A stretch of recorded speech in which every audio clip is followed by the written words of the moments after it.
안녕하세요. 오늘도 사연살롱을 찾아주셔서 감사합니다. 딸아이를 키우고 있는 30대 초반 아줌마예요. 같은 회사에서 지금의 남편을 만났어요.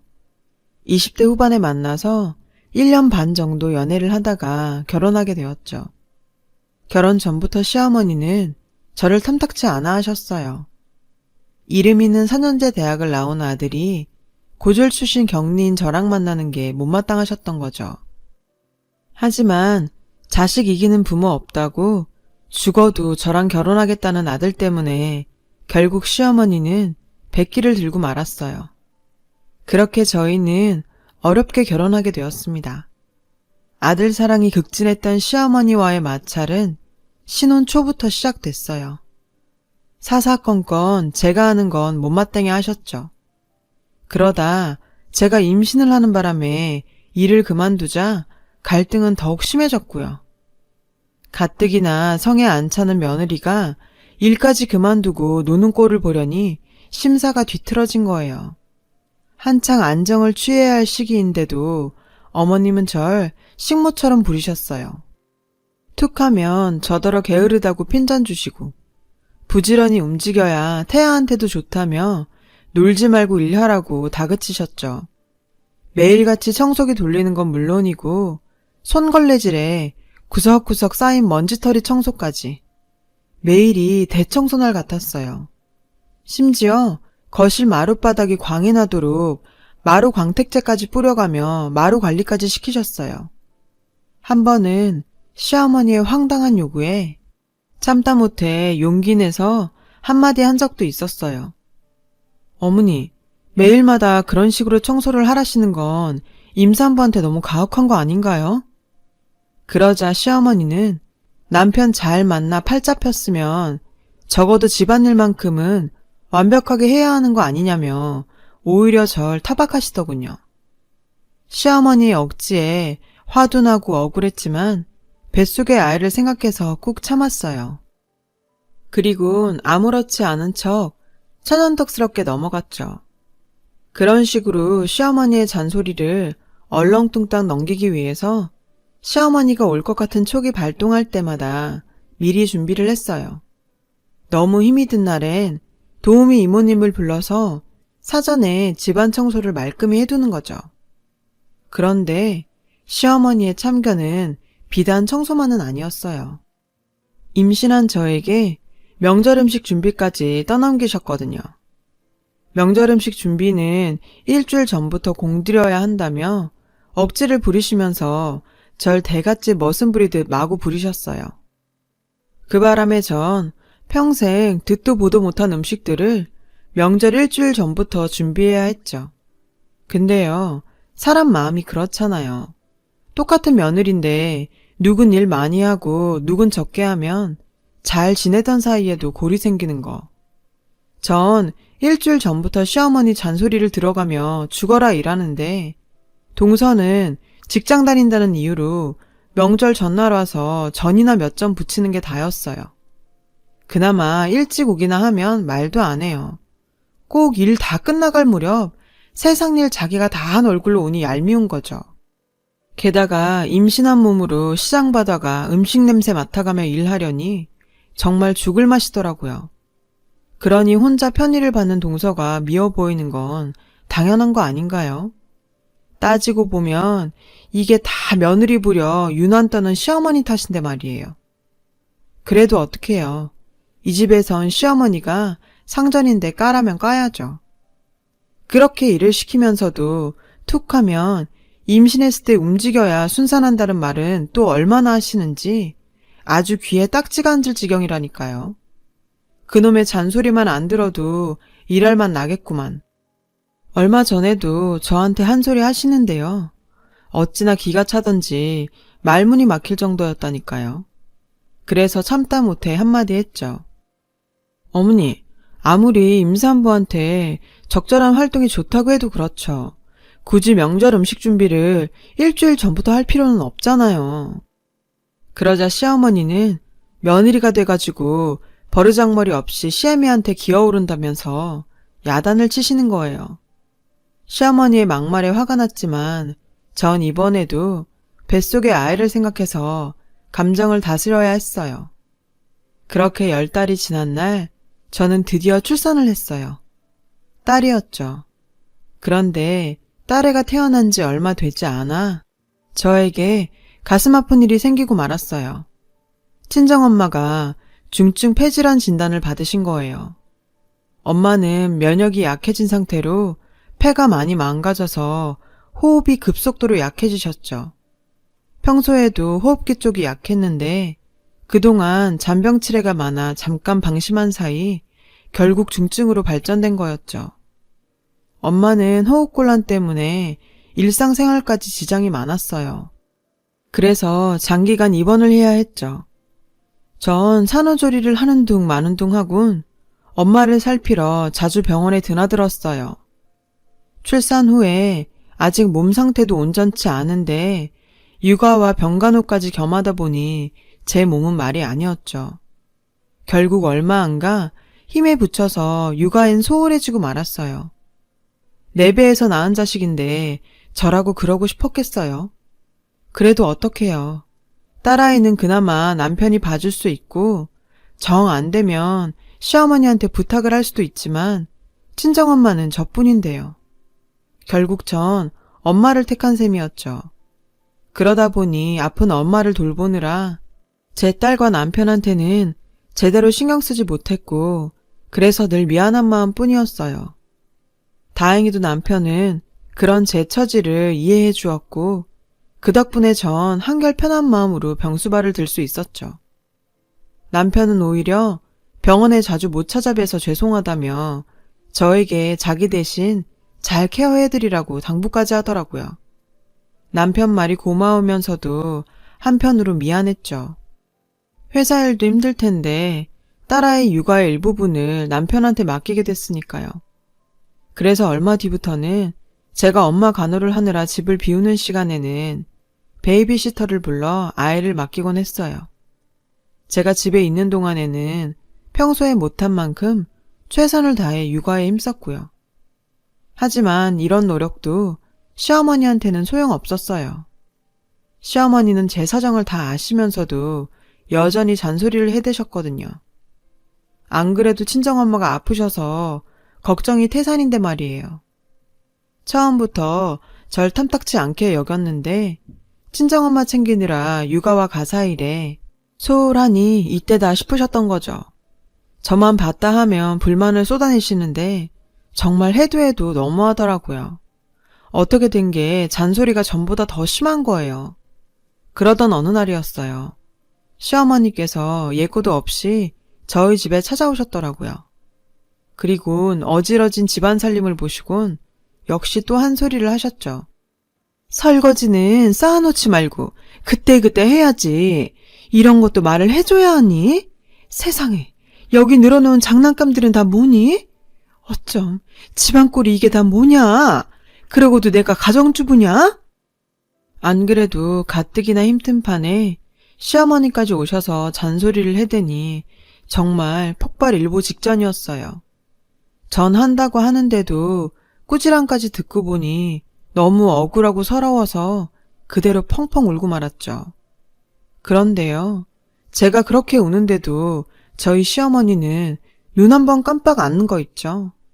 제가 울고 있는 와중에도 끝까지 집안일 밀리지 말고 제때 하라고 자신이 할 말 다 하시더라고요. 그래놓고 딸아이가 우니까 손녀딸 놀란다고 저보고 뚝 그치라고 화까지 내시는 거예요. 솔직히 당신 딸이면 그렇게까지 했을까요? 시자 들어가면 그 순간부터 남보다 못하다더니 그 말이 딱 맞더라고요. 정말 화가 났지만 딸애가 놀랄까봐 전 울음을 그쳤어요. 근데요, 솔직히 이게 말이 되나요? 아무리 시어머니지만 갑자기 자식 집에 찾아와서 사람 속을 이렇게 뒤집어놔도 되냐고요. 매번 이런 일로 감정은 상했지만 그렇다고 그럴 때마다 따지기도 그렇고 게다가 시어머니 성격상 제가 따진다 해도 받아들일 뿐도 아니고 암튼 말해봐야 제 입만 아프죠 뭐. 정말 사람 미치고 팔딱 뛸 노릇이었어요. 그런데요, 여기까지는 예고편에 불과했어요. 본편은 따로 있었죠. 시어머니가 저희 집을 찾아온 진짜 이유는요. 앞서 말씀드린 대로 저희 시어머니는 명절 일주일 전부터 명절 음식 준비를 시키거든요. 그 기간 동안 시댁에 들락거리면서 명절 음식을 해내야 하는데 글쎄 이번엔 저 혼자 다 하라시지 뭐예요. 동서는 회사 일 때문에 바빠서 명절 당일에나 온다나 뭐라나. 정말 헉소리 나더라고요. 안 그래도 언제 어떻게 될지 모르는 엄마 상태 때문에 혼자 두기 무서운데 일주일 넘게 병실을 비우라니 말이 안 되잖아요. 그래서 저는 결국 시어머니께 사정하듯 말했어요. 어머니, 저희 엄마가 많이 편찮으셔서 입원해 계신 상태인 거 아시잖아요. 저 일주일이나 자리를 비우고 명절 음식 못해요. 이번 한 번만 어머님께서 이해해 주세요. 다른 것도 아니고 부모 병수발 때문이니 이번엔 어머님도 이해해 주시지 않을까 하고 드린 말씀인데 글쎄 뭘 하시는지 아세요? 너 왜 이러니? 너 결혼한 순간부터 우리 집 사람인 건 모르니? 친정엄마 아프다고 우리 조상님들 밥 굶길 작정이야. 네가 정신이 있는 애니 없는 애니? 글쎄 이러시지 뭐예요. 그럼 이 집 귀신들 밥 먹이자고 우리 엄만 죽든 말든 내버려 두라는 건가요? 기가 막혀서 멍하게 쳐다보고 있는데 어머니께서 그러시더라고요. 아픈 사람은 아픈 사람이고 네 남편이랑 애는 챙겨야 할 거 아니야. 넌 언제까지 네 엄마 병수발 만들 셈이니? 아주 작정한 듯 따져 물으시더군요. 그러면서 시집 왔으면 시집 가풍을 따라야 한다시며 예정대로 일주일 전부터 음식 준비를 하는지 안 하는지 두 눈 똑똑히 뜨고 지켜보시겠다고 엄포를 놓고 가셨어요. 그날 밤 저는 남편한테 이 사실을 털어놓았죠. 그랬더니 얘기를 다 들은 남편은 자기가 시어머니를 잘 달래놓겠다고 하더군요. 그런데 문제는 시어머니만이 아니었어요. 이 일로 서방님과 동서도 저한테 감정의 골이 생겨버렸거든요. 제가 명절 때 시댁에 안 올 걸 대비해서 동서한테 연락을 하신 모양이에요. 꿩 대신 닭이라고 큰며느리가 못 오면 둘째라도 와서 일하란 얘기였죠. 결국 동서한테 전화가 왔더라고요. 동서는 짜증을 부리며 형님, 그 많은 음식들을 어떻게 어머니 혼자서 준비를 다 해요. 어머님 한다면 하는 분인 거 아시잖아요. 요게 아주 잔머리를 굴리더군요. 시어머니 핑계를 대고 절 몰아세우는 거 있죠. 아니, 내가 안 가면 지가 해야지. 왜 시어머니 타령이래요? 속이 빤히 들여다 보이는데도 끝까지 시어머니 핑계를 대더라고요. 어머님 연세도 있으신데 혼자 수십 가지나 되는 음식을 어떻게 혼자 다 만드시냐고요. 그러자 옆에서 통화 내용을 듣고 있던 서방님이 저 들으라고 소리쳤어요. 안서동께서 편찮으시다지만 명절 준비만큼은 형수님이 하셔야 맞죠. 동서와 서방님의 되도 않는 말에 짜증이 났지만 여기서 제가 한 소리 했다간 명절 앞두고 집안에 분란을 일으킬 것 같아 전 일단 마음을 진정시켰어요. 그리고 생각해볼 시간을 달라고 했죠. 자긴 일 핑계대고 요리조리 빠지면서 저더러 친정엄마 병수발도 말고 그 많은 명절 음식을 혼자 다 하라니 정말 어이가 없었어요. 이 상황을 알게 된 남편은 제 편을 들며 동생하고 재수 씨한텐 자기가 대신 잘 얘기해보겠다고 하더군요. 이번 일로 남편도 중간에서 입장 곤란할 텐데 그렇게까지 말해주니 저도 좀 미안하긴 하더라고요. 그래서 이런 일로 형제간에 갈라놓느니 내 몸 고달프고 말지 싶어 그러지 말라고 했어요. 결국 제가 한 발 물러섰죠. 할 수 없이 엄마한텐 간병인을 붙여두고 전 명절 일주일 전부터 시댁을 오가며 음식 준비를 했어요. 그렇게 해서 그해 명절은 맏며느리표 음식으로 상다리가 부러지게 한 상 가득 차려냈답니다. 시어머니는 음식들을 보시곤 그제야 흡족해 하시더군요. 근데요, 알고 보니 평소에 저한테 그렇게 완벽을 요구하시는 시어머니가 정작 본인은 지금껏 명절 음식을 대충 차려오셨더라고요. 그래놓고는 가풍이 어쩌니 해가며 며느리만 잡아오신 거죠. 상을 다 차린 전 아무래도 엄마가 걱정이 돼서 내 할 도리는 했으니 병원에 가보겠다 말씀드리려고 했어요. 그런데 입도 떼기 전에 어머님께서 선수를 치시는 거예요. 둘째는 일하다 오느라 피곤할 테니 상 물리거든 네가 설거지까지는 하고 가거라. 아, 진짜 정말 해도 너무한 거 아닌가요? 아니, 그만큼 했으면 됐지. 설거지까지 나보고 하라니. 게다가 둘째 며느리는 뒀다가 국 끓여 먹는데요. 명절날 어른 다 있는데 큰 소리 내는 건 우리 엄마 욕먹이는 것 같아 참으며 부엌으로 돌아왔어요. 설거지통에 손을 넣었는데 서러워서 눈물이 뚝뚝 떨어지더라고요. 그때였어요. 휴대폰이 요란하게 울렸죠. 병원이었어요. 저는 불안한 마음에 물 묻은 손으로 전화를 받았어요. 간병인 말이 오늘이 고비라 엄마 상태가 안 좋으니 빨리 오라더군요. 순간 다리가 후들거리고 정신이 몽롱해졌어요.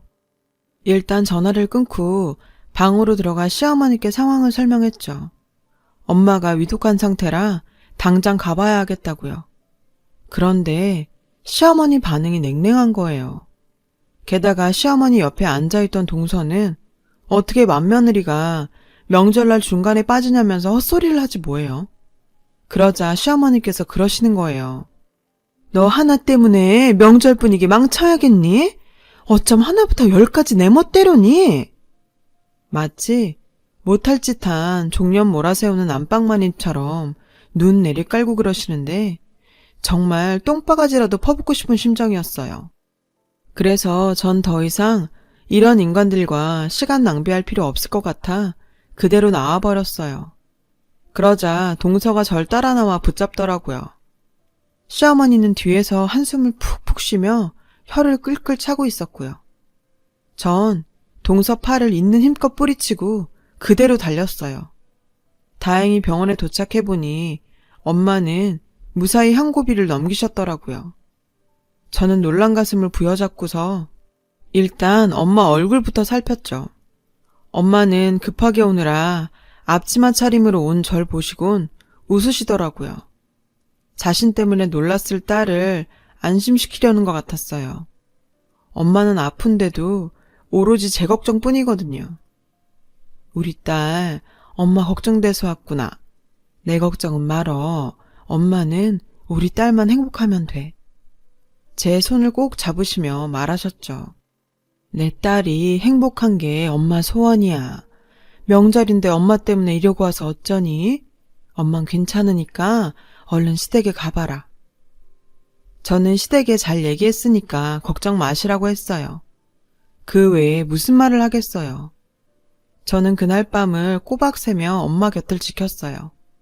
엄마 손을 꼭 잡은 채 말이죠. 며칠 뒤 엄마는 안정이 되셨고 그제서야 저는 집으로 돌아갈 수 있었어요. 그렇게 정신없이 며칠을 병원에서 지내다 보니 저는 시댁에서 있었던 일을 까맣게 잊고 있었지 뭐예요. 뒤늦게서야 남편한테 시어머니 기분은 좀 풀리셨냐고 물었더니 다행히 어느 정도 기분이 풀리신 것 같더라고 하더군요. 그 당시엔 시어머니께서 엄청 화를 내셨는데 제가 병원에서 며칠 동안이나 병상을 지키고 있다고 하니 더 이상 뭐라 하지 않으시더래요. 저는 시어머니가 화를 푸신 것 같아 다행이다 생각했죠. 그렇게 넘어갔고 어머니와도 감정을 좀 풀었어요. 그리고 몇 달이 지나서 추석 일주일 전쯤이던가요. 저는 지난 설에 시댁에서 뛰쳐나온 게 죄송해서 명절 음식을 준비하려 시댁에 가려던 참이었어요. 그래서 어머니께 차례 음식을 상의하려고 전화를 했는데 어머님이 대뜸 앞으로는 미리 음식 준비할 필요 없다고 하시지 뭐예요. 어리둥절했고 동서는 뭘 좀 아나 싶어서 동서한테 전화를 했어요. 이게 어떻게 된 일이냐고 물었더니 자기도 모르겠다고 하더라고요. 그래서 남편한테 혹시 이번 일에 대해 들은 게 있냐고 물었죠. 그러자 남편은 우리 엄마 그렇게 모진 분 아니야. 엄마도 이제 며느리 마음을 이해하려고 노력하시는 거겠지. 이러더라고요. 팔은 안으로 굽는다고 남편도 똑같다 싶었죠.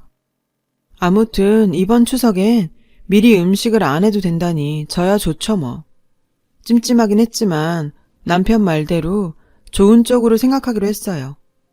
그런데 시어머니는 그렇다 치고 요즘 들어 남편이 많이 달라진 것 같았어요.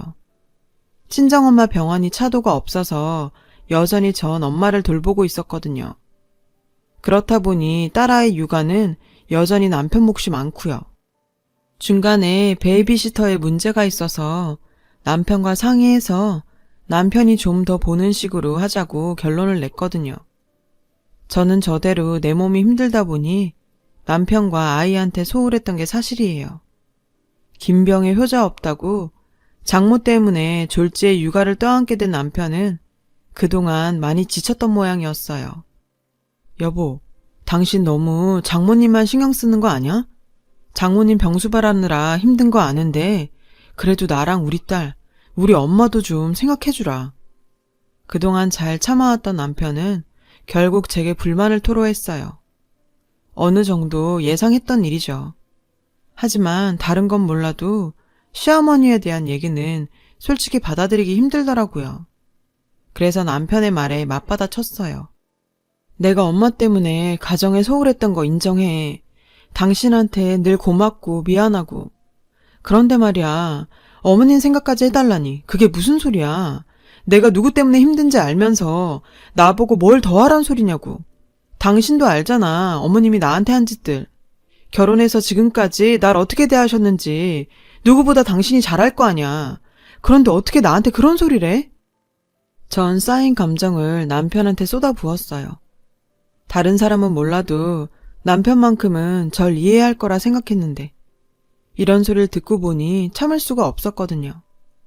솔직한 심정으로 시어머니한테는 조금도 신경 써드리고 싶지도 않았어요. 당한 만큼 앙금도 컸으니까요. 그런데 이상하죠. 주기적으로 찾아와 잔소리를 하시던 시어머니가 요 근래 들어 연락이 뜸하신 거예요. 툭하면 전화해서 잔소리를 하시더니 전화도 안 하시고 불시에 쳐들어오지도 않으시고요. 그래서 저는 심경에 변화가 생기신 건가 싶어서 불안하더라고요. 그런데 얼마 뒤 남편으로부터 뜻밖의 소식을 듣게 된 거예요. 글쎄 어머님이 폐암 2기라지 뭐예요. 평소 시아버지께서 담배를 많이 피우셔서 아버님 건강 걱정은 했지만 어머님이 폐암에 걸리실 줄은 꿈에도 몰랐거든요. 어머님은 이게 다 아버님 탓이라고 믿는 것 같았어요. 아버님 때문에 간접흡연으로 폐암에 걸린 거다 생각하시는 거죠. 처음엔 그저 감기가 길게 가는 걸 거라고 생각했는데 약을 먹어도 차도가 없자 병원에 가셨다가 폐암 2기 진단을 받으셨다더군요. 이 일로 시어머니는 아버님과 대판 싸우셨고요. 하지만 이러니 저러니 해도 아플 때는 가족밖에 없다는 걸 아셨는지 다행히 아버님에 대한 원망을 푸신 모양이에요. 저는 시어머니가 폐암에 걸리셨다고 하니까 문득 그런 생각이 들더라고요. 저희 엄마가 폐질환으로 고생하실 때 그렇게 모질게 구시더니 벌 받은 게 아닌가 하고요. 그런데 남편의 얘기를 듣고는 이런 생각이 싹 사라졌어요. 글쎄 어머님께서 폐암 진단을 받으시기 전부터 저희 엄마 병문안을 다니셨다지 뭐예요. 물론 거기엔 비하인드 스토리가 있었지만요. 지난 설 연휴가 끝난 어느 날 어머님이 꿈을 꾸셨는데 돌아가신 어머님 모친께서 나타나 이런 말씀을 하셨다네요. 딸아, 나 살아 생전에 내가 얼마나 이 애미를 애틋해 했니. 그러니 너도 며느리가 지 애미 걱정하는 마음 조금만 헤아려 주려무나. 자식이 자기 부모 애틋해하는 건 인지상정 아니드냐. 어머님은 꿈에서 깨고도 그 말이 잊혀지지가 않더래요. 그제야 설 당일에 엄마가 위독하다며 뛰쳐나간 제 심정도 이해를 하게 되셨다나요? 그날 이후 어머님은 저 몰래 종종 저희 엄마 병실을 찾으셨나 봐요. 명절 당일 안사돈이 위독하다는 말에도 기어이 절 잡아놓고 설거지까지 시키신 게 못내 마음에 걸리셨던 거죠. 그동안 친정엄마와 남편이 그 일을 제게 말하지 않았던 건 어머님 부탁 때문이었고요. 시어머님이 병문안 가신 걸 제가 알게 되면 그동안 제게 한 일들 때문에 갑자기 부끄럽고 민망할 것 같다고요. 그래서 비밀로 해달라고 저희 엄마랑 남편한테 당부하신 거고요. 병문안 가실 때마다 몸에 좋다는 보약과 과일도 몰래 챙기실 만큼 저희 엄마를 많이 생각해 주셨더라고요. 그런데 막상 어머님이 병에 걸리시니까 남편은 안타까운 마음에 저한테 털어놓게 된 거라네요. 남편이 시어머니도 좀 생각해 달라고 했던 건 바로 이런 이유였던 거죠. 솔직히 꿈에도 몰랐어요. 어머님은 늘 절 못마땅해 하신다고만 생각해 왔었거든요. 고졸 며느리라고 시집살이 시키는 게 밉고 고깝기만 했었고요. 마음에 난 상처는 사람의 마음으로 고친다더니 그 말이 맞나 봐요. 어머님의 진심을 알고부터 그간 마음에 쌓였던 앙금이 눅놓듯 사라져버렸거든요. 그제야 비로소 어머님이 새롭게 보이기 시작하더라고요. 전 조금 늦은 감은 있지만 어머님께 전화드렸어요. 어머님께 신경 못 써드려서 죄송하다고 말이죠. 그랬더니 어머님께선 오히려 자신이 미안하다고 하시더군요. 어른이 돼선 부끄러운 모습을 보였다고요. 그러면서 당신이 아직 죽은 거 아니니 너무들 걱정 말고 가정이나 잘 꾸리고 살라고. 그게 어머니 바람이라고 하시더라고요. 처음이었어요. 어머님과 이런 대화를 나눈 건. 그날 이후 전 시댁에 자주 드나들며 어머님 몸 상태를 살폈어요. 그리고 몇 달 뒤 천만다행으로 어머님은 약물 치료 덕에 차도를 보이기 시작하셨고 식이요법과 꾸준한 운동으로 무사히 완쾌할 수 있었어요. 하지만 어머님과 달리 친정엄마는 전보다 폐 상태가 악화되었죠. 결국 이식만이 답인 상태였어요. 하지만 고생 끝에 낙이 있다고 기적처럼 친정엄마한테 맞는 폐를 이식받을 수 있었습니다. 그렇게 양가 어머님들은 비슷한 시기에 인생의 고비를 무사히 넘기셨고 덕분에 두 집안 모두 다시 웃음을 되찾게 되었죠. 어둡고 긴 터널을 걸어오면서 숱하게 흘렸던 눈물들이 솔직히 지금은 기억도 안 나요. 그건 아마도 지금의 행복이 너무도 값진 탓이겠죠. 결혼은 남자와 여자가 만나 가정을 이루는 게 아니라 서로 다른 두 집안이 만나 대가족을 이루는 일이라는 걸 일련의 사건들을 통해 경험했어요. 어렵게 얻은 우리 가족의 행복과 웃음을 다시는 잃지 않도록 앞으로도 서로 아끼고 보살피며 살아갈 겁니다. 여러분의 가정에도 복된 일들, 행복한 웃음이 가득하시길 바래요. 지금까지 제 사연을 들어주셔서 감사합니다. 여러분, 사연 댓글에 응원과 현명한 조언 부탁드려요. 좋아요와 구독은 저에게 큰 힘이 됩니다. 오늘도 좋은 일 가득하세요.